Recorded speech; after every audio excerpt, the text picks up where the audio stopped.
देख रहे हैं द न्यूज वर्ल्ड। मैं हूं आपके साथ मनीता उपाध्याय। आइए नजर डालते हैं हेडलाइंस पर। राष्ट्रपति द्रौपदी मुर्मू शाम को आबू रोड पहुंचेगी। ब्रह्मा कुमारी संस्थान के कार्यक्रम में होंगी शामिल। कोटा सेंट्रल जेल में क्षमता से 1.5 गुना अधिक कैदी होने के चलते शंभुपुरा में बनेगी नई हाईटेक जेल। रेल मंत्री अश्विनी वैष्णव ने सूर्यनगरी एक्सप्रेस हादसे की घटनास्थल का जायजा लेकर आवश्यक दिए दिशा निर्देश। और विवेकानंद केंद्र के 50 वर्ष पूर्ण होने के उपलक्ष्य में आयोजित विवेकानंद संदेश यात्रा 5 जनवरी को पहुंचेगी जोधपुर। अब खबरें विस्तार से। देश की राष्ट्रपति द्रौपदी मुर्मू मंगलवार शाम को प्रदेश के आबू रोड पहुंचेगी। मानपुर हवाई पट्टी पर उतरने के बाद राष्ट्रपति सीधे ब्रह्म कुमारी संस्थान के हेडक्वार्टर शांति वन पहुंचेगी। यहां से वह आध्यात्मिक सशक्तिकरण से स्वर्णिम भारत का उदय विषय पर सम्मेलन को संबोधित करेगी। इसको लेकर संस्थान में भी गजब का उत्साह है। संस्थान के कार्यकारी सचिव बी.के. मृत्युंजय ने बताया कि द्रौपदी मुर्मू देश की चौथी राष्ट्रपति है जो संस्थान में आ रही है। शाम को कार्यक्रम के बाद मुर्मू संस्थान के माउंट आबू के ज्ञान सरोवर जाएगी और रात्रि विश्राम करेंगी। ज्ञान सरोवर में मुर्मू का मंगलवार तड़के मेडिटेशन के बाद मुरली क्लास में शामिल होने का कार्यक्रम है। संस्थान ने मुर्मू के स्वागत के लिए तैयारियां भी पूरी कर ली है। सोमवार को मारवाड़ जंक्शन के पास आज सुबह हुए सूर्यनगरी एक्सप्रेस हादसे के बाद सोमवार देर शाम रेल मंत्री अश्विनी वैष्णव पहुंचे। घटनास्थल का जायजा लेने के लिए वहां पहुंचे। रेल मंत्री अश्विनी वैष्णव स्पेशल ट्रेन से अहमदाबाद से मारवाड़ जंक्शन पहुंचे। वहां से वह राजकीय आवास रेलवे स्टेशन के पास घटनास्थल पर पहुंचे। इस दौरान भारी सुरक्षा बल भी तैनात रहा। वहीं इस दौरान पाली सांसद पीपी चौधरी, पाली अतिरिक्त जिला कलेक्टर, जोधपुर मंडल रेल प्रबंधक गीतिका पांडे सहित रेलवे के आला अधिकारी मौजूद रहे। वहीं देर रात तक गाड़ी संख्या 12480 बांद्रा टर्मिनस जोधपुर सूर्यनगरी एक्सप्रेस जोधपुर मंडल के राजकीय आवास बोमाद्रा रेलखंड के मध्य हुए रेल अवपथन को रेलवे प्रशासन द्वारा निरंतर कार्य करके वापस दुरुस्त कर दिया गया और लाइट इंजन नंबर 12839 चलाकर ट्रैक का ट्रायल भी कर लिया गया। कोटा सेंट्रल जेल में क्षमता से 1.5 गुना अधिक कैदी होने के कारण जेल प्रशासन को काफी परेशानियों का सामना करना पड़ रहा है, जिसके चलते जेल प्रशासन ने शंभुपुरा में नई जेल बनाने के लिए राज्य सरकार को नया प्रस्ताव बनाकर भेजा है, जिसका बजट स्वीकृत होते ही निर्माण कार्य प्रारंभ हो जाएगा। कोटा सेंट्रल जेल के अधीक्षक परमजीत सिंह सिद्धू ने बताया कि कोटा जेल में वर्तमान में 1000 कैदियों को रखने की क्षमता है, परंतु यहां पर हर समय 1500 कैदी रखे जा रहे हैं, जिसके चलते जेल प्रशासन को कई परेशानियां हो रही है। उन्होंने बताया कि शंभुपुरा में नई जेल की जगह आवंटित हो गई है। उसके लिए सरकार को 72 करोड़ का बजट बनाकर भेजा गया है। इसके आते ही कार्य प्रारंभ हो जाएगा। सिद्धू ने बताया कि नई जेल को सुरक्षा की दृष्टि से अत्याधुनिक रूप से बनाया जाएगा। उन्होंने बताया कि आवंटित भूमि को लोगों के अतिक्रमण से बचाने के लिए यहाँ पर गार्ड को तैनात किया गया है। जब भी मैंने यहाँ गत वर्ष ज्वाइन किया था तो 2 मुख्य समस्याएं थी यहाँ पे। एक तो जेल की भूमि थी जिस पे कुछ अतिक्रमण था, नवीन जेल भूमि शंभुपुरा में, और उसको मुक्त करा के कब्जा कराया जाना था। तो उसके लिए प्रयास किए और एसपी साहब के प्रयास से, प्रशासन के प्रयास से हमने उस जमीन का कब्जा प्राप्त किया। और अभी भी ऐसा नहीं हो कि उस पर अतिक्रमण हो जाए तो हमने परमानेंट गार्ड लगा रखी है कब्जा प्राप्त करने की तारीख से उस पर। और द्वितीय हमारे पास थी कि इसमें एनओसी में बाधा आ रही थी इस पेट्रोल पंप पे, और एक इस पे कोर्ट केस भी लंबित था। तो इसमें प्रयास करके सभी स्टाफ के प्रयास से, उच्च अधिकारियों के मार्गदर्शन से हमने इसकी एनओसी प्राप्त की। क्लर्क साहब से भी एनओसी प्राप्त की। इसका कन्वर्जन का भी मैटर था जो सेक्रेटरीट स्तर से सॉल्व हुआ। उसके बाद हमने कोर्ट केस भी इसमें जीत लिया और पेट्रोल पंप प्रारंभ कर दिया। सर, नई जेल का कार्य कब से शुरू हो जाएगा? जो आप जमीन अपने कब्जे में ली है, कब से इसकी शुरुआत हो जाएगी और क्या खासियत रहेगी यहाँ पे?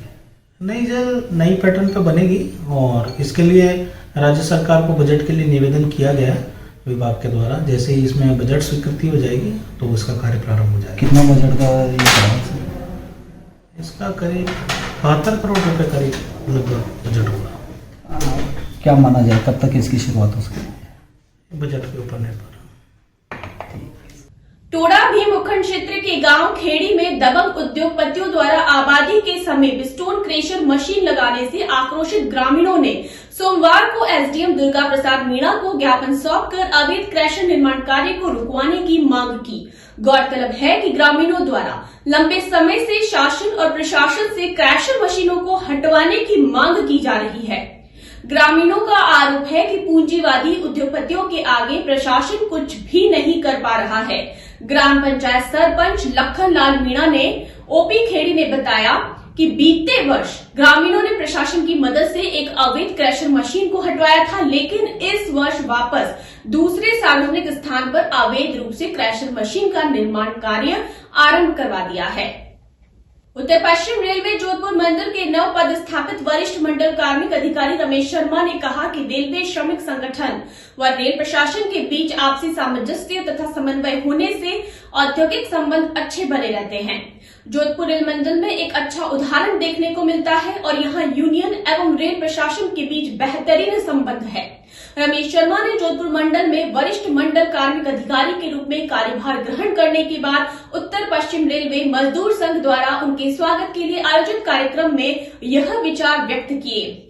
यूपी आरएमएस के जोनल कार्यकारी महासचिव अजय शर्मा ने वरिष्ठ मंडल कार्मिक रमेश शर्मा तथा निवर्तमान वरिष्ठ मंडल कार्मिक अधिकारी रघुवीर सिंह चारण का साफा व माला पहना तथा शॉल उड़ाकर स्वागत किया।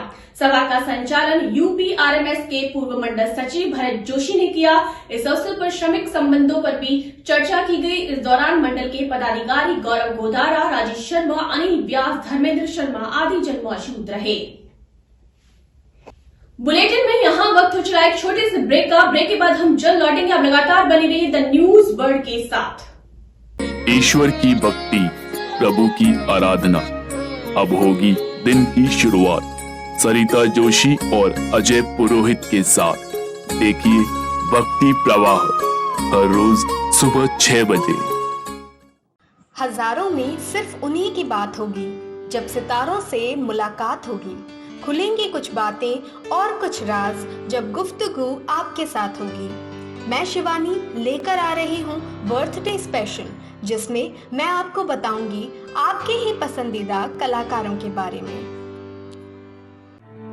एक ऐसा प्रदेश जहां वीरों ने अपने खून से लिखा इतिहास, एक ऐसा प्रदेश जहां आज भी सुनाई जाती है वीरों की गाथाएं, एक ऐसा प्रदेश जहां के दुर्ग खुद बताते हैं यहाँ का इतिहास। द न्यूज वर्ल्ड पर देखिए गौरव राजस्थान का हर सोमवार दोपहर 1 बजे। एक सितारा जिसने किया करोड़ों लोगों के दिलों पर राज, अपनी कलाकारी से कभी रुलाया तो कभी हंसाया, रंगमंच की दुनिया में जिसने की खूब अपनी जिंदगानी। द न्यूज वर्ल्ड पर जानिए ऐसे ही सितारों की कहानी, अर्पिता की जुबानी।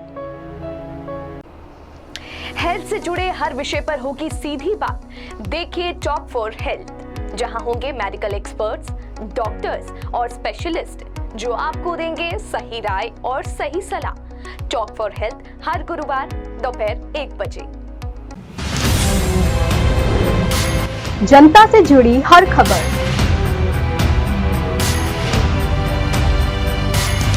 खबरों से जुड़ा हर सच,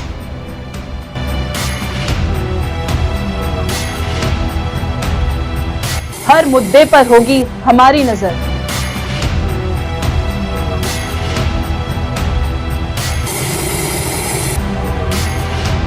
हम आपको बताएंगे खबरों के पीछे का सच।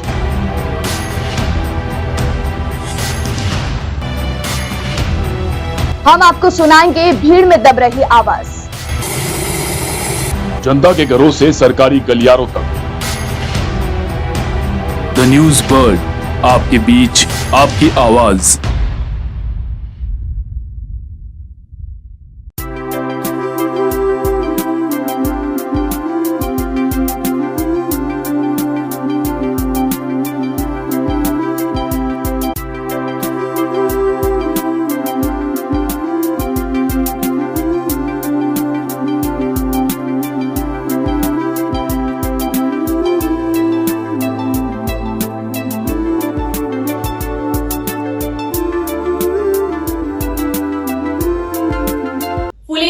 डब्ल्यूसीओ ने विलुप्त होती दुर्लभ प्रजाति बॉर्न आउल को रेस्क्यू किया। दरअसल आगामी मकर संक्रांति पर्व के चलते मांझे से बर्न आउट के घायल होने की सूचना मिलने पर वाइल्ड लाइफ क्रिएचर ऑर्गेनाइजेशन के संस्थापक ओम प्रकाश ने टीम के साथ बर्न आउल का रेस्क्यू किया।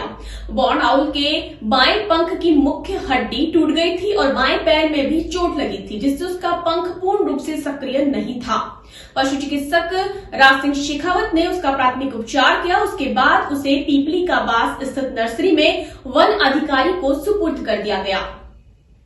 दैनिक रेल यात्री संघ हिंडोदा की ओर से हिंडोदा स्टेशन के पास शिव मंदिर प्रांगण में साफ सुथरी मांगों को लेकर 10 दिनों से अपनी मांगों को लेकर धरना प्रदर्शन व क्रमिक अनशन कर जनप्रतिनिधियों व रेल प्रशासन से गुहार लगा रहे हैं। दैनिक रेल यात्री संघ हिंडोदा के अध्यक्ष डॉक्टर कानाराम कुमावत ने बताया कि दैनिक रेल यात्री संघ हिंडोदा द्वारा हिंडोदा स्टेशन पर जयपुर अजमेर मारवाड़ शटल व अजमेर आगरा फूड ट्रेन के ठहराव से साफ सुथरी मांगों को लेकर 10 दिनों से लगातार धरना प्रदर्शन व क्रमिक अनशन कर रहे हैं।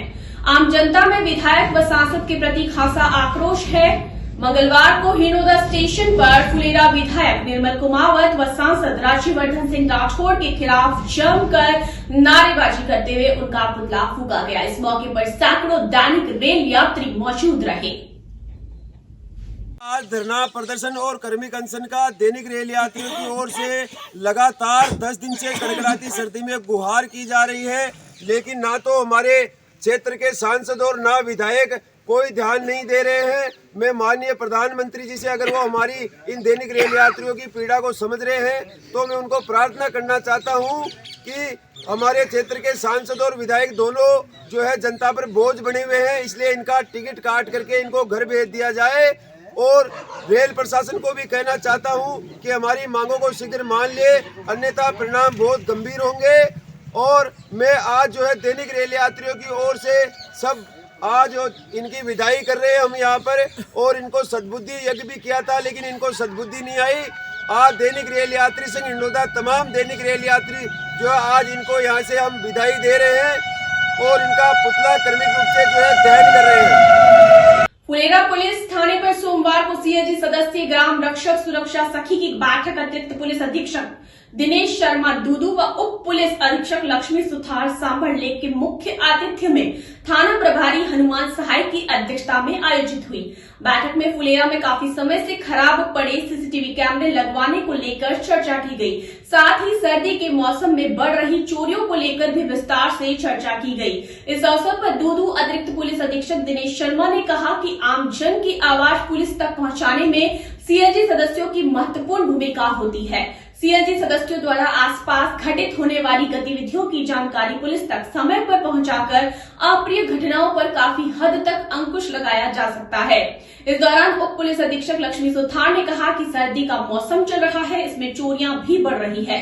चोरियों पर अंकुश लगाने के लिए सचेत रहने की आवश्यकता है। साथ ही गांव में कोई भी संदिग्ध वाहन या व्यक्ति दिखे तो उसकी सूचना पुलिस को तत्काल दें। इस मौके पर नगर भाजपा मंडल अध्यक्ष गजेंद्र सिंह शेखावत, दयानंद चौधरी, अलीमुद्दीन जोया, मुकेश गगरानी, उमेश गोटन आदि जन मौजूद रहे।